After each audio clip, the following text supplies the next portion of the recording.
So, have you ever been tired of being attacked by mobs in the night and in the caves, and wanted to have a switch to turn hostile mobs spawning off without turning your difficulty as peaceful mode and feeling like a cheater? Then, let me show you my mob switch, which allows you to switch between peaceful and hard difficulty just with a click of a switch and without any commands. Think of a scenario where you are building a house and creeper approaches you from your back and explodes, killing you and exploding your newly built house in the process. Also think that when you are mining and you find diamonds, you are like, "Whoa, diamonds!"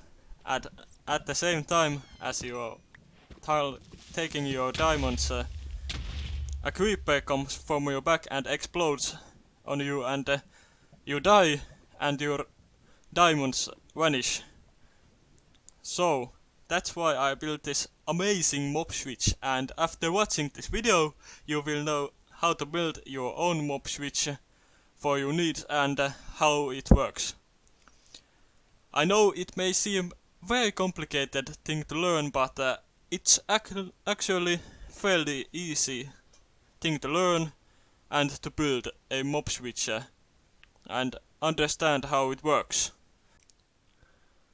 So, what is a mob switch, you may ask? Well, a mob switch is a machine which blocks any hostile mob spawning from your Minecraft world.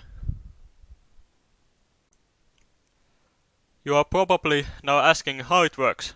Well, it's quite simple actually, because Minecraft has a mechanic called a mob cap for every mob category, like hostile mobs, which are zombies, creepers, creatures, which are like the peaceful mobs, water creatures, which are the fish in the sea, etc.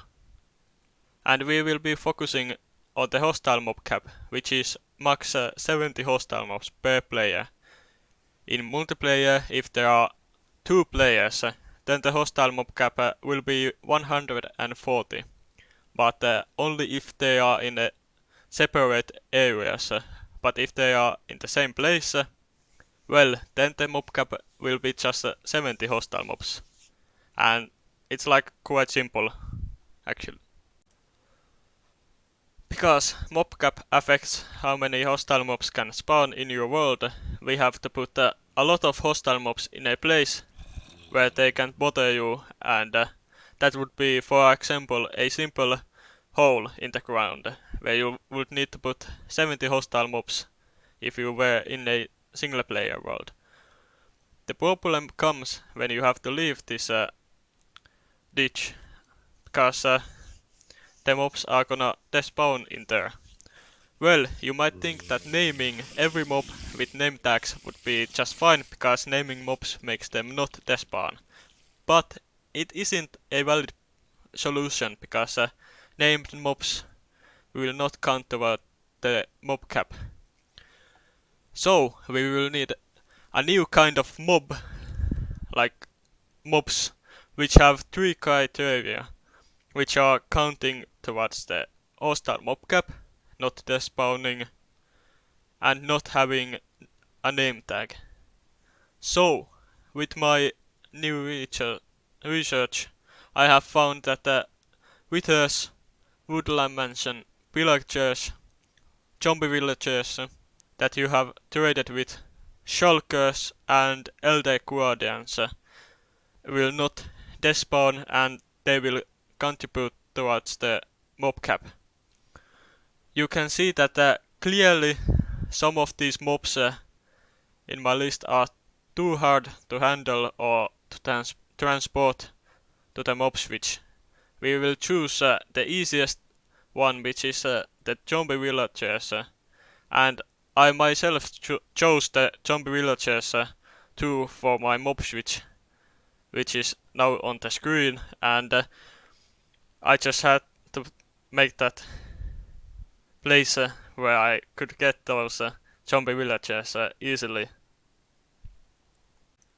The last problem that your mob switch is gonna have, that when you're gonna unload the chunks where your mob switch is, well then it's not gonna anymore work because like the game doesn't detect those mobs in the mob switch and the zombies and creepers start spawning again. So we need to build a chunk loader on top of or under the mob switch. And I have linked a super easy chunk loader tutorial in the description. It takes you like only 10 minutes to build and learn how to build it. So it's super easy. And the chunk loader like allows you your mob switch to be turned off and on. So that is like the switch of the mob switch. And put the mob switch in a place where you don't normally hang out, because if you like put your mob switch besides your mob farms, it's gonna like affect those mob farms in a way that they aren't anymore producing any. You can see here the before and after effect of the mob switch when it's turned on and off.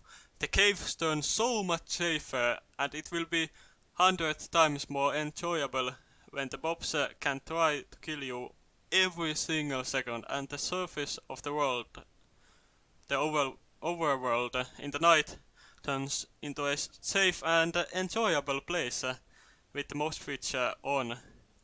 Note that the mob switch which is built in the overworld won't work in the nether and in the end, because Minecraft mechanics, so you need to build a separate mob switch in the nether.